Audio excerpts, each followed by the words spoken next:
Okay, now this video is showing you how to cast on, set up, and knit in double brioche, which looks like this. I'm sorry to alarm you with all of these live stitches. I was in the middle of frogging this. It shows up fine right now, but the yarn is so dark that if it's not taking up a majority of the screen, you can't really see what I'm doing with it. So, I've opted to rework it in this yarn so that you can actually see what I'm doing. Also, I didn't shoot a video of the other yarn with casting on and setting up. So, as always, use 2 needles held together, cast on, and in double brioche you do need to cast on your stitches in a multiple of 4 instead of 2. Well, I suppose a multiple of 2 would work, but I like to do it in 4s. Anyway, let's see, I wasn't counting, so 4, 8, 12, 16, and then 2 more for my selvage stitches. Remove that first needle, and we're on to the setup row. Kind of getting tangled up here. But anyway, double brioche is going to feel very familiar to you. Okay. Double brioche is going to feel very familiar to you if you've had significant practice with regular brioche ribbing. It's going to be like meeting an old friend, but then finding out your friend has a twin. So you have to do everything in multiples of 2 now. So, this is where we would normally knit a stitch, and instead of doing the traditional slip one and yarn over, I'm actually going to knit a second stitch. Like I said, multiples of 2.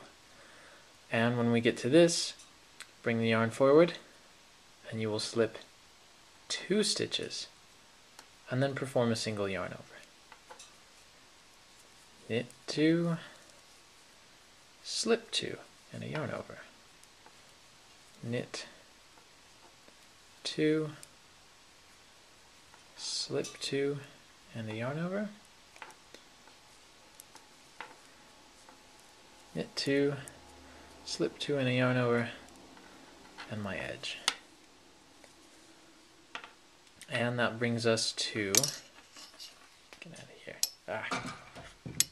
Oh, I am just knocking into things. Anyway, ignore that. It brings us to the regular working row. Now you've got 2 stitches with a single yarn over the top of them. You'll pick up the yarn over and the first stitch in your right needle and knit through them. A lot of times that yarn over is going to want to hop off your second stitch. You don't want that. You'll actually knit into the same yarn over and the second stitch. You've done this before. Slip 2 and a yarn over, and we're back to this. A lot of times it's helpful to kind of pinch the yarn over to your left needle with one of your fingers on your left hand so that it doesn't jump off. Keep it put. And you just keep working like this.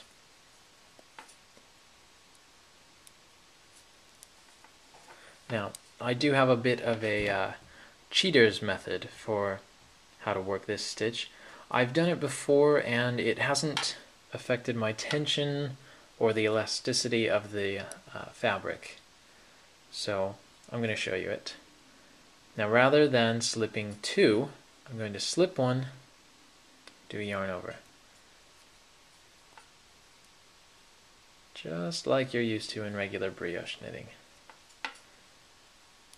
Okay, I'm going to do that again right here. Feels nice and comfortable. None of this slip 2 business. Okay. Get my tail out of here. I use way too much yarn for long tail cast-ons.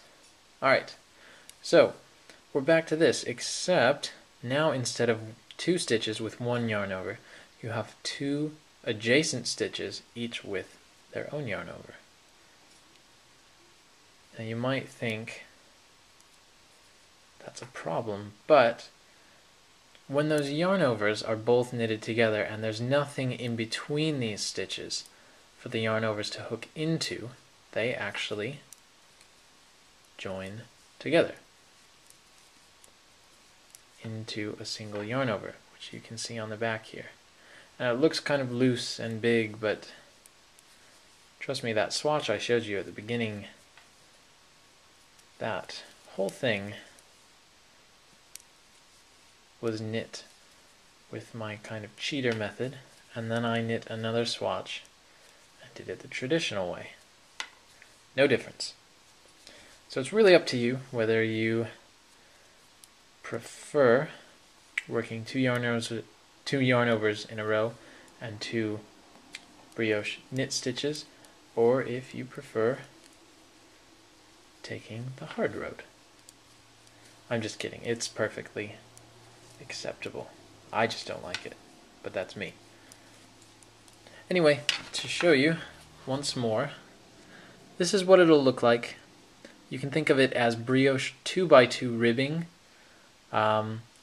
reversible, and has these nice wide ditches in between, but as there's only one yarn over, you just get the impression of it being a horizontally stretched,